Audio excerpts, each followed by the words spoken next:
2020년 6월 2일 아침 6시 20분입니다.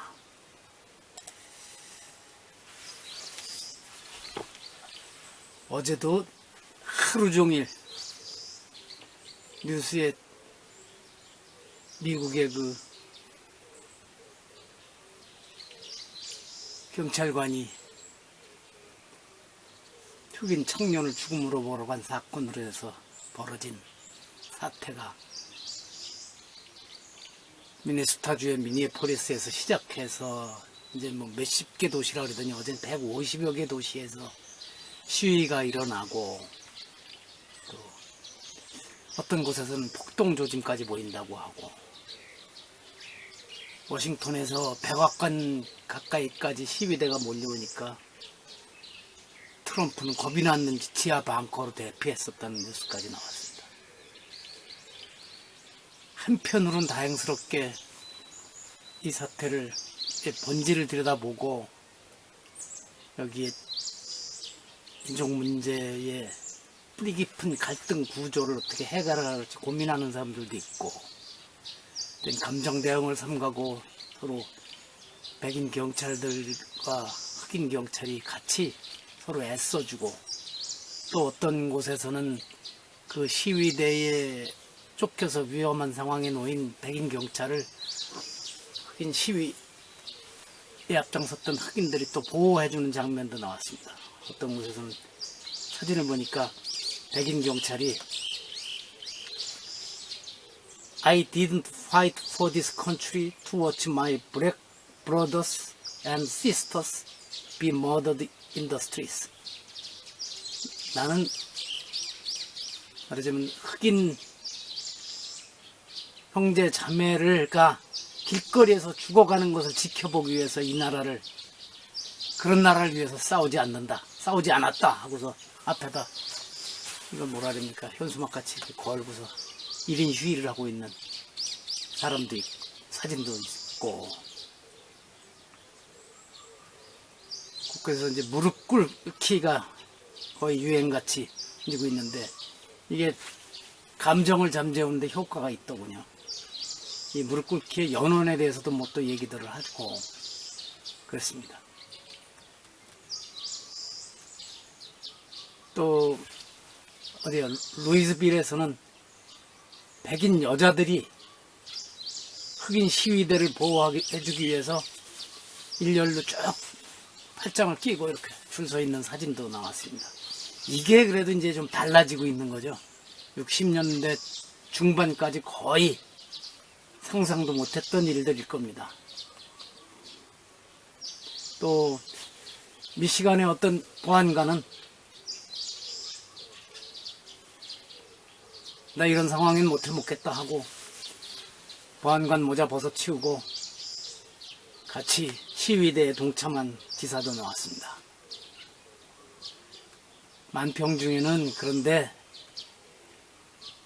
이 불이 확 활활 타고 있는데 거기다가 미니애폴리스 소방관들이 거기 물 뿌리고 있는데 트럼프가 거기다가 휘발유를 뿌리고 있는 그런 만평도 나왔습니다. 하여튼 어제는 맨 그런 얘기로 하루 종일 저도 책 읽다가 또 이렇게 눈에 띄면 또 보고 그렇게 할 수밖에 없었습니다. 윤미향 씨 얘기는 안 하려고 했는데 요즘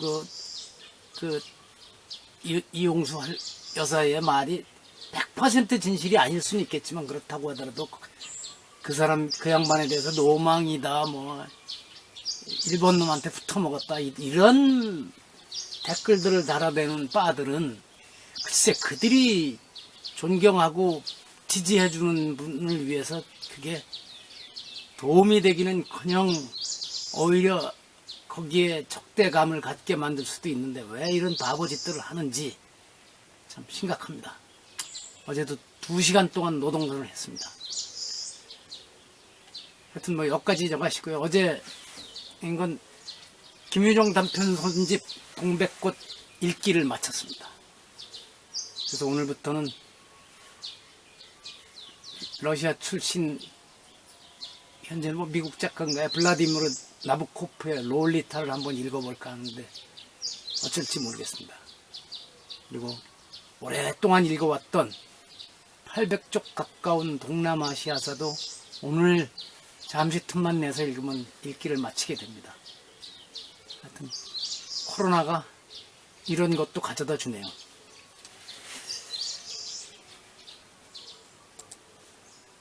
오늘 영상편지 58번째는 제가 제목을 방관자들이 세상을 파괴한다 이랬습니다. 먼저 아인슈타인의 말입니다.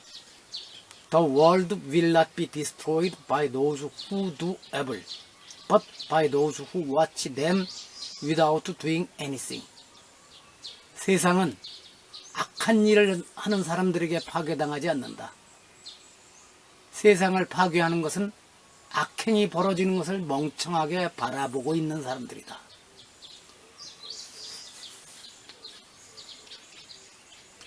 제1원인은 악행을 저지르는 사람들이 망가뜨리죠. 그런데 다수가 저건 아닌데 하면서도 그냥 멍청하게 바라보면서 있기 때문에 히틀러도 나오고 스탈린도 나오고 그랬던 거죠.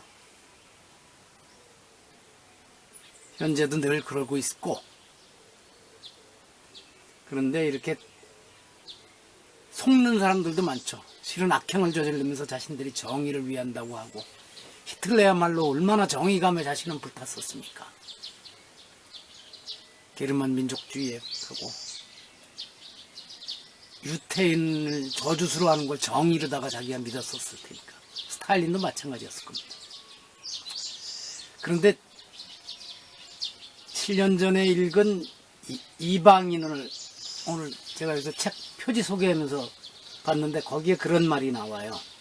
여기에 보면 이방인에 대한 편지에서 알베르 카미가 하는 얘기입니다. 뇌루소로 말하자면 그에게는 긍정적인 그 무엇이 있습니다. 그것은 이 대목입니다. 죽는 한이 있더라도 거짓말을 하지 않겠다는 결연한 거부의 자세입니다. 거짓말을 한다는 것은 단순히 있지도 않은 것을 있다고 말하는 것만이 아니라 대부분의 경우 사회에 적응하기 위해서 자기가 아는 것보다 더 말하는 것에 동의하는 것도 의미합니다. 그러니까 조금 전에 말씀드린 아인슈타인이 그 멍청하게 악행을 저지르는 걸 멍청하게 바라보는 것이나 일맥상통하는 부분이 있어서 제가 이걸 오늘 인용하게 됐습니다. 적극적으로 거짓말을 하는 것뿐만 아니라 사회에 살아남기 위해서 남들이 하는,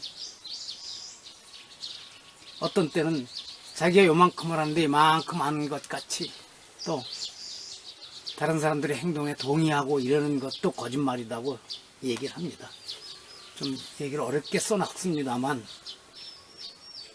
그렇습니다. 요즘 이 생각을 아주 자주 하고 있습니다. 아마 내일 시간이 되면 말씀드릴 사항이, 순자가 남의 이름을 훔친 도둑질이 말하자면 물건을 훔친 도둑질보다 더 나쁘다는 얘기를 하는 걸 대목을 가지고 말씀드릴까 하는데, 요즘 우리나라 정치 사회를 지금 시끄럽게 하고 있는 어떤 사건도 말하자면 그런 것이 아닐까. 그런 일을 한 사람도 그렇지만 그걸 또 그냥 방관하는 정도를 넘어서 적극적으로 옹호하고 이러는 사람들이 있어서 이런 악행이 벌어지는 것이 아닌가, 그렇게 생각을 합니다. 하여튼 오늘은 10분 이내에 마칩니다.